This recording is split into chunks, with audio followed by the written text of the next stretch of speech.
হ এই মাতারি হে মাতারির বেডারে ছাইরা দিয়া মাতারি আমার বেডারতে বিয়া বইব তো এই লাগে আমার জ্বলতেছে হিংসা হইতেছে কি কমেন্টটা করছে স্যার না দেখছেন তামসা মানে আমি একটা ভিডিও বানাইছি ওই ভিডিওর ভিতরে স্বামী স্ত্রী দুজনে ডিভোর্স হয়েছে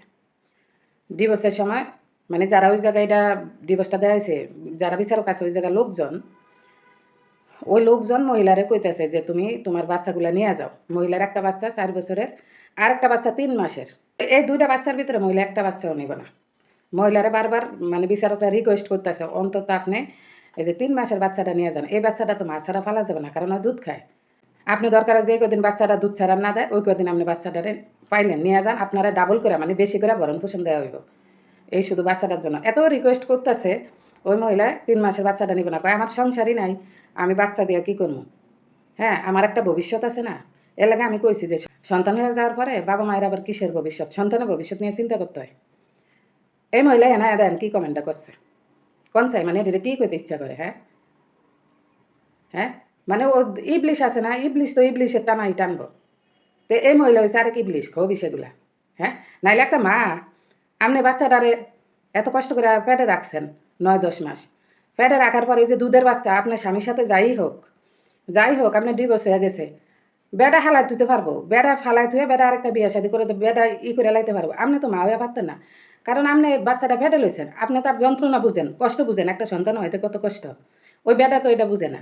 নাহলে মা কইছে কারে একটা সন্তান হয়তো কী পরিমাণ কষ্ট একজন মাই বুঝে হ্যাঁ বেডারা তো এটা বুঝবো না ওই সারাসারি হয়ে গেলে বেডারা 2 দিন পরে ঠিকই বিয়ে শাদি করে নেব মারা কিন্তু সহজে এগুলো করে না মারা সন্তানের ভবিষ্যতে চিন্তা করে বুঝছেন মায়ের কাছে থাকলে কিন্তু সন্তান মানুষ হওয়ার সম্ভাবনা থাকে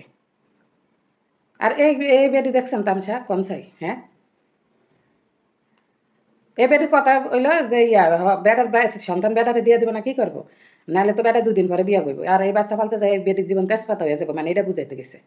হ্যাঁ তাহলে এর লেগে কতটা অমানবিক কাজ এটা 3 মাসের একটা সন্তান মা গ্রহণ করতে চাইতেছে না তার ভবিষ্যতে চিন্তা করে হ্যাঁ কত বড় একটা জঘন্য কাজ এই মহিলার ভিতরে কোনো মানবতা আছে হ্যাঁ এই যে কমেন্ট করছে হ্যাঁ তো ওই মহিলা বুঝে যেতেছে বড় ইবলিশ চিন্তা করে দেখেন হ্যাঁ আপনার ভবিষ্যতে চিন্তা করে আপনি দুধের বাচ্চা মানে মানুষ রিকোয়েস্ট করতেছে যে 2 বছর বাচ্চাটারে পালেন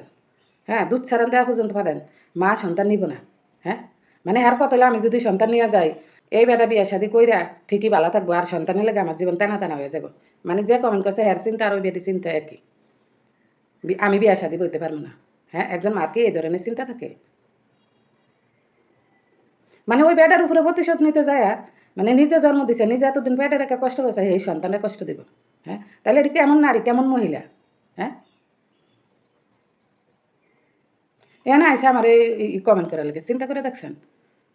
অসভ্য মাতারি ইবলিশগুলা এই ধরনের ইবলিশগুলার কপালে কোনো দিন ভালো কিছু থাকে না সুখ থাকে না বুঝছেন এগুলার কপালে এরকমই হয় যাই হোক মানে লাস্টে ওই ঘটনাটার ভিতরে ওই মহিলারা এক পর্যায়ে জোর করে সবাই মিলে হুমকি দুমকি দিয়ে জোর করে বাচ্চাটারে হের কাছে দেয় যে আপনি নিয়ে যান আপনার মানে খরচ অনেক বাড়াই দেওয়া হইব দুধ ছাড়ান দেওয়া পর্যন্ত বাচ্চাটা পেলেন অনেক রিকোয়েস্ট করিয়া তারপরে এই ছোটো বাচ্চাটা দেয় বেটা তো বাচ্চা একটা নিচেই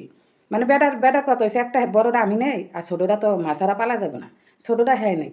মহিলা দুইটার একটুও নিতে পারবে না তাহলে এই ধরনের মহিলারা কি ভালা হ্যাঁ আইসেন যে সাপোর্ট করতে এই ধরনের মহিলা করে লিয়া হ্যাঁ মা আবার দুধের সন্তান কীভাবে না নেয় এত নিষ্ঠুর মা হ্যাঁ সারা দেশ সারাই মানে লজ্জিত এই মহিলার কারণে আর আরেকজন আছে এই মহিলার ছাপাই গেতে এনে কষ্ট তো হইবি বাপ ছাড়া একজন সন্তান পালতে তো অবশ্যই কষ্ট হইব মায়ের বাপরা যেটা না করতে পারে এটা তো মায়েরা করতে পারে বাপরা ঠিকই হালাইতে হয়ে যাইতে পারে মারা কিন্তু হালাইতে হয়ে যাইতে পারে না